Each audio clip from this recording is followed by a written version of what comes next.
یہ تو اللہ نے بتا دیا کہ جو اعراض کرے گا ہمارے قرآن سے اس کو کیا کریں گے، ہم اس کی دنیا کی زندگی کو تنگ کر دیں گے۔ اب ایسے لوگوں کے ساتھ آخرت میں بھی کچھ معاملہ ہوگا، آخرت میں بھی ایسے لوگوں کے ساتھ کیا معاملہ ہوگا؟ وَنَحْشُرُهُمْ يَوْمَ الْقِيَامَةِ أَعْمَى وَمَنْ أَعْرَضَ عَنْ ذِكْرِي فَإِنَّ لَهُ مَعِيشَةً ضَنْكَ، یہ دنیا کی زندگی ہے۔ وَنَحْشُرُهُ يَوْمَ الْقِيَامَةِ أَعْمَى، اور ایسے لوگوں کو قیامت کے دن بھی اندھا اٹھایا جائے گا جنہوں نے اللہ کی آیات کو چھوڑا، ان کو اگنور کیا، ان کو امپورٹنس نہیں دی، دنیا کی زندگی بھی گئی اور آخرت میں بھی اللہ تعالیٰ کہتا ہے کہ ہم ایسے لوگوں کو اندھا کر کے اٹھائیں گے۔ اور جب ان کو اندھا کر کے اٹھایا جائے گا تو یہ اللہ سے سوال کریں گے، پوچھیں گے قال رب لما حشرتنی اعمی وقد كنت بصیرا، یا اللہ یہ کیا ہو گیا، میں اندھا کر کے کیوں اٹھایا گیا ہوں؟ حالانکہ دنیا کی زندگی میں تو میں دیکھتا تھا، میری آنکھیں تھی، لیکن آج مجھے نظر کیوں نہیں آ رہا؟ آپ سوچیے ایک شخص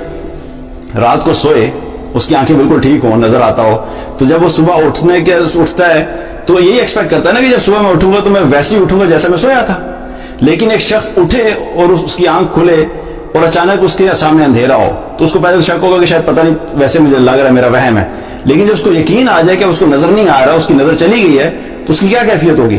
اس کی پریشانی، اس کا خوف، اس کا غم، وہ چیخو پکار کرے گا پورے گھر میں، سب کو بلائے گا، دیکھو مجھے کیا ہو گیا ہے، میں دیکھ نہیں پا رہا، مجھے نظر نہیں آ رہا۔ تو جب قیامت کے دن بھی ایسے لوگوں کو اٹھایا جائے گا تو اللہ سبحانہ وتعالیٰ کیا فرما رہے ہیں کہ جن لوگوں نے دنیا کی زندگی میں میرے ذکر سے اعراض کیا ہوگا، میرے قرآن کو چھوڑا ہوگا، قیامت کے دن بھی ان کو اندھا اٹھایا جائے گا۔ اور جب وہ پوچھے گا کہ اللہ میں دنیا میں تو دیکھتا تھا، مجھے نظر آتا تھا، آج مجھے کیوں نظر نہیں آ رہا؟ قال رب لما حشرتنی اعمی وقد كنت بصیرا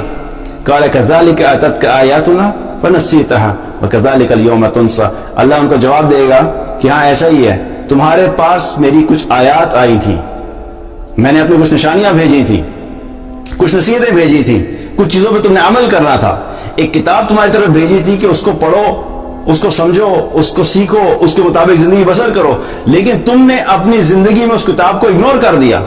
تم نے میرے ذکر کو اگنور کر دیا، تم نے مجھے چھوڑ دیا، تم نے مجھے بھلا دیا، تم نے میری کتاب کو بھلا دیا، تم نے میری آیات کو رد کر دیا۔ جس طرح تم نے مجھے دنیا کی زندگی میں چھوڑا تھا، آج کے دن تمہارے ساتھ وہی ہوگا، میں تمہیں چھوڑ دوں گا، جس طرح تمہاری زندگی میں میری کوئی ویلیو دنیا کی زندگی میں نہیں تھی، آج قیامت کے دن میرے سامنے تمہاری کوئی ویلیو نہیں ہے۔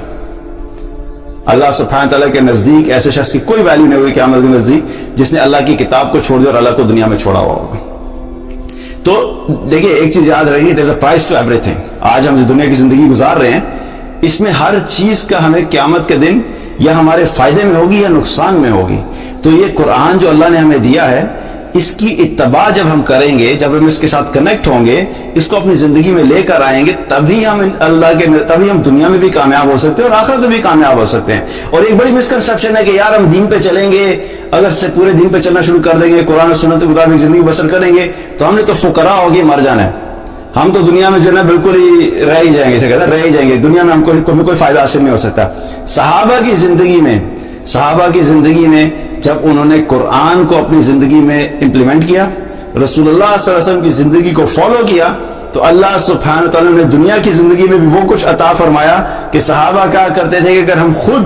اپنی محنت کی وجہ سے دنیا میں یہ سب کچھ حاصل کرنا چاہتے تو ہمیں یہ سب کچھ نہیں مل سکتا تھا جتنا ہم نے اللہ اور اللہ کے رسول کی اطاعت کرنے کی وجہ سے اللہ تعالیٰ نے ہمیں دے دیا۔ سعد بن ابی وقاص رضی اللہ تعالیٰ عنہ، ان کے پاس جب دین میں جب داخل ہوئے تھے کیا تھا، لیکن کیا ہوا کہ انہوں نے قرآن پہ عمل کیا، رسول اللہ صلی اللہ علیہ وسلم زندگی کی اتباع کی، اور ایک وقت آیا کہ اللہ تعالیٰ نے ان کے ہاتھوں پہ ایران کو فتح کروایا۔ ایران میں داخل ہوئے تھے سعد بن ابی وقاص رضی اللہ، اور ایران کے بارے میں اس وقت کے ایران کے بارے میں کوئی سوچ بھی نہیں سکتا تھا کہ کوئی دنیا کی طاقت آ کے ایران کو اس طریقے سے تباہ کر سکتی ہے، لیکن اللہ تعالیٰ نے فتح نصیب فرمائی، کس وجہ سے؟ اللہ اور اللہ کے رسول کی اطاعت کی وجہ سے۔ اسی طریقے سے ابو ہریرہ رضی اللہ تعالیٰ عنہ، کیا تھا، ایک وقت ایسا تھا کہ اصحاب صفہ میں ہوتے تھے، وہ اصحاب صفہ وہ لوگ تھے جو آپ صلی اللہ علیہ وسلم کے صحبت میں رہتے تھے، مسجد بھی وہیں پہ رہتے تھے، وہیں پہ سیکھتے تھے، وہیں پہ رہتے تھے، ان کا سب گزر بسر وہیں پہ تھا۔ ابو ہریرہ رضی اللہ عنہ اصحاب صفہ میں رہے تقریباً 3.5-4 سال، اور اپنی کیفیت خود بیان کرتے ہیں کہ ایک وقت ایسا کئی دفعہ ایسا ہوتا تھا کہ میرے اوپر یہ کنڈیشن آ جاتی تھی کہ میرے پاس کئی وقت کا کھانا نہ کھانے کی وجہ سے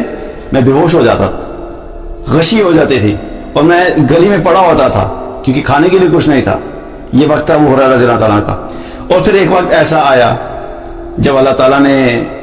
مسلمانوں کو فتوحات دی تو ابو ہریرہ رضی اللہ تعالیٰ بھی وہ بھی امیر ہو گئے، اور اتنا مال تھا ان کے پاس کہ وہ مال وہ کہتے تھے کہ ہم ویسے نہیں سوچتے تھے جتنا مال اللہ تعالیٰ نے ہمیں اس کے ذریعے سے دیا اور اسلام کو فالو کرنے کی وجہ سے دیا. تو یہ مسکنسیپشن کہ اللہ تعالیٰ دین پہ چلنے کی وجہ سے ہمیں دنیا ہماری خراب کر دیتا ہے، یہ غلط ہے. اللہ سبحانہ تعالیٰ آزماتا ضرور ہے، وقتی طور پہ آزمائش آ بھی سکتی ہے، لیکن جب ہم قرآن کی اتباع کریں گے، دین پر چلیں گے، تو اللہ سبحانہ تعالیٰ ہماری دنیا کی زندگی کو بھی بہتر بنائے گا اور آخرت کی زندگی کو بھی بہتر بنائے گا. اس لیے ہم نے اپنی زندگی میں قرآن کو امپورٹنس دینی ہے، اللہ کو امپورٹنس دینی ہے، اس قرآن کو سیکھنا ہے اور سیکھ کے اس پہ عمل کرنا ہے. جب عمل کریں گے تو انشاءاللہ تعالیٰ اللہ تعالیٰ ہمیں دنیا اور آخرت کی کامیابی عطا فرمائے.